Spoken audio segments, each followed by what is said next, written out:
everybody. This is theAlexManasseh. Today we're going to do something really tough. Now we can handle it, but I'm going to need your help. I want you to breathe with me. Alright? Just in through the nose, out through the mouth.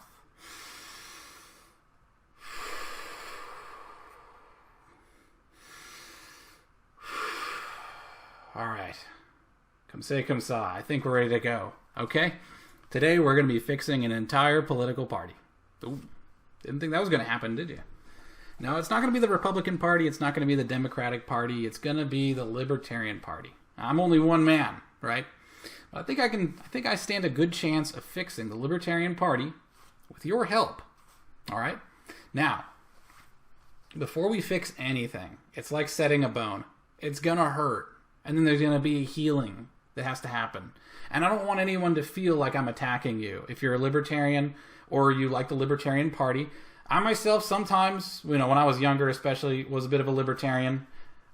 For reasons I'm about to go over, I'm not a libertarian anymore, and I probably won't be again. But I think that your aspirations are really valuable, especially now. Especially as our government gets more powerful, bigger. As soon as we start taking the fruits of freedom for granted and just start squeezing them for all the juice we can get, only to have a tree full of squeezed fruits. That analogy was going to go somewhere, but it certainly did. It went somewhere. Now, to fix the Libertarian Party, we've got to first set the bone. It's going to hurt. It's going to hurt. I don't want you to tune out on me. I don't want you to get offended. Okay. But right now, the Libertarian Party, it's not a very serious... It's not a serious party. I'm sorry. I just had to do it. I just had to pull the Band-Aid off. It's not a serious party. How do I know this? By looking at their website. By looking at their website. Let's go with me. Let's go and look it up. Here was some interesting stuff here on taxes. They have a issues page, lp.org/issues/taxes. The Libertarian Party is fundamentally opposed to the use of force to coerce people into doing anything. Okay? So are you opposed to having police arrest people for breaking the law? We think it is inherently wrong and should have no role in a civilized society. Okay. So everyone is just going to, on their own voluntary merits, they're going to do the right thing and not descend us into anarchy. So the line between anarchy and this libertarian paradise is entirely in decision-making of individuals. I don't think libertarians would disagree with me on that statement. A libertarian society is held up by the individual choices of citizens to do the right thing. Like not steal or kill or rape, pillage, burn, all those other things that you're not supposed to do. Thus, we think that government forcing people to pay taxes is inherently wrong. Okay. Well, you've told me the stuff that you've opposed and you don't think are that you think are wrong.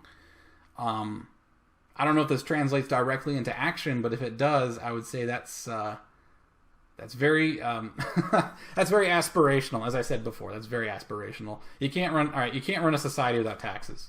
Maybe you bemoan that. Maybe you're just saying, hey, maybe we should have less taxes. Okay, I get it. But I don't see what you guys are for using those taxes for, right? If you do believe in taxes. Maybe that's elsewhere on the website. Maybe I haven't found it. I've only dug around a little bit. I only have so much time in the day. But this is highly aspirational. This is not a serious position. I'm going to bring you over to the party platform now.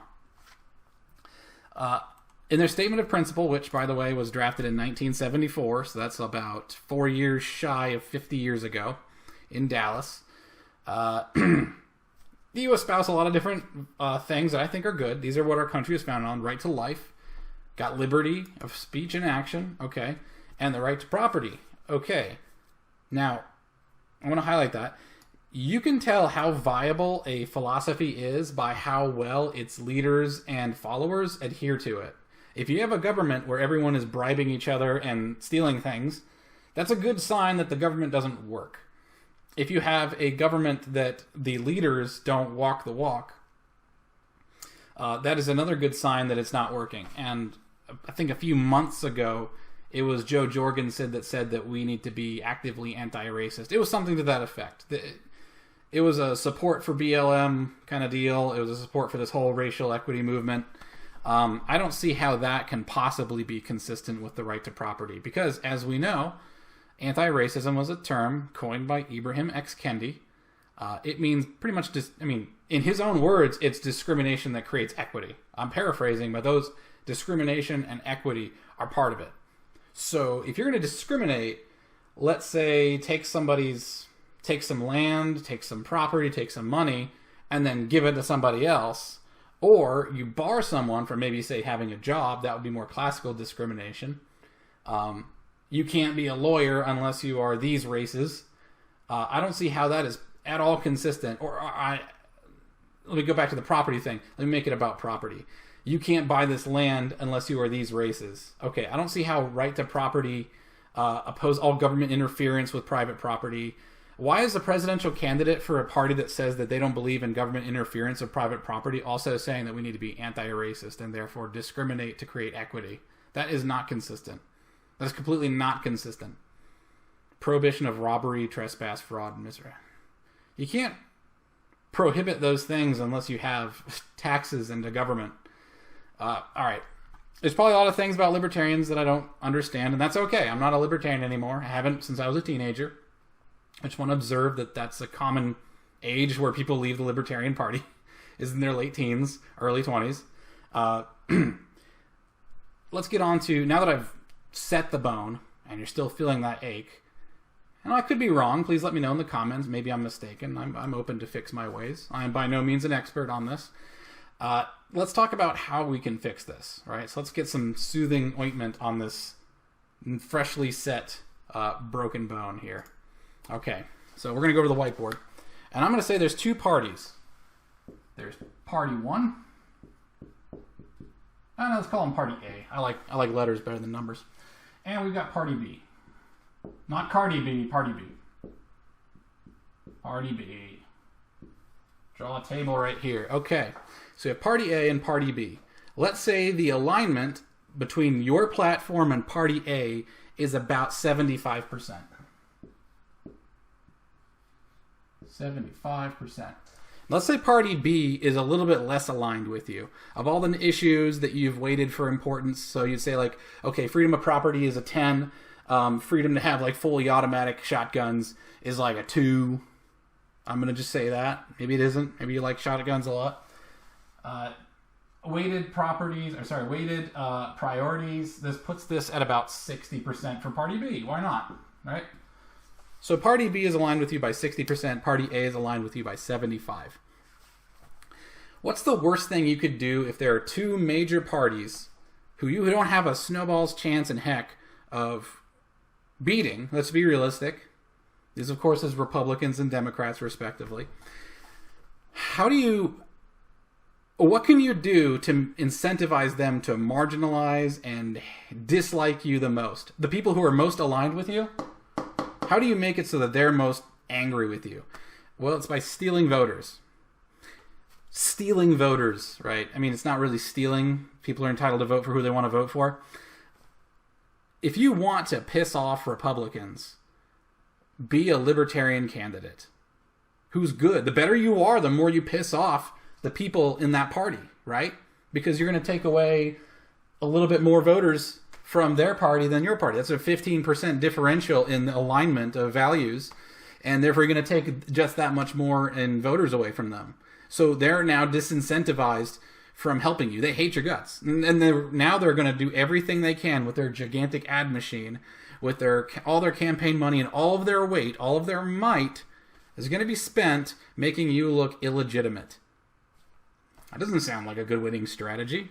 Let's talk about a better strategy. Let's say you got rid of your candidate. You got rid of him. All right? And you have, with you, let's say vote percent. As libertarians, let's say you hold about 6% of the population of voters, likely voters, right, are identifying as libertarian. This number is probably a little higher than it actually is. I don't know what the number is. I've heard 3%. Tossed around. It could be 6% if you stopped causing this Party A to hate you. You could be 6%. You could be even more than that. You could be 30%, and Party A would love you if you did this one strategy. Let's say you have this 6% vote, And instead of having a candidate, you just endorsed Party A because they're more aligned with you. And you have a clearly labeled weighted metric. It's a freaking spreadsheet you just have on your website. This is why we're, voting for Party A. Now, if Party B got on board with our fully automatic shotgun policy, then they get the nomination because that would bring them up to like 80 or 76, some sort of percent. Now all of a sudden you have a bidding war for your support because 6% of the vote determines the president. You could have a political party, let's call it the Pig and Coin Party.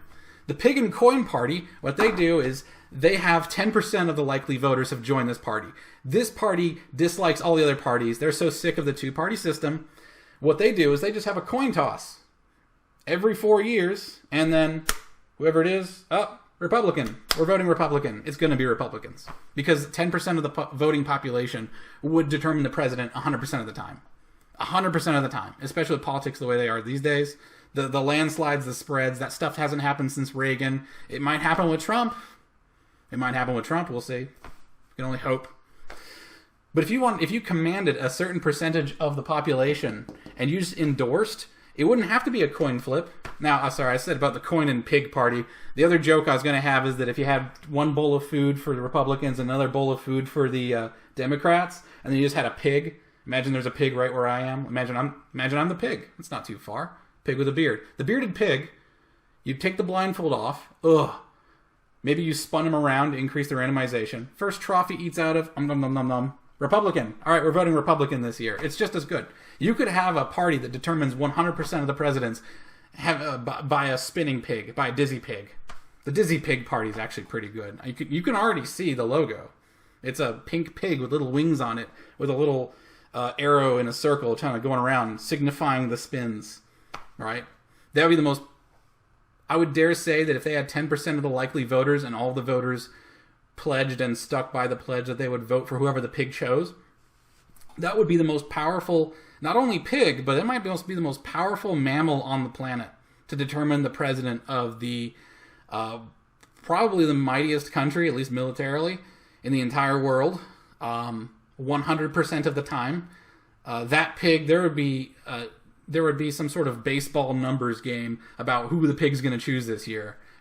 Okay, when we feed him lima beans, he kind of lists a little bit to the right, Oh, we got a new swap-in pig this year. Let's go ahead and do the analysis of who's going to win it this time. That'd be the most influential pig on the planet, right? You could be that pig.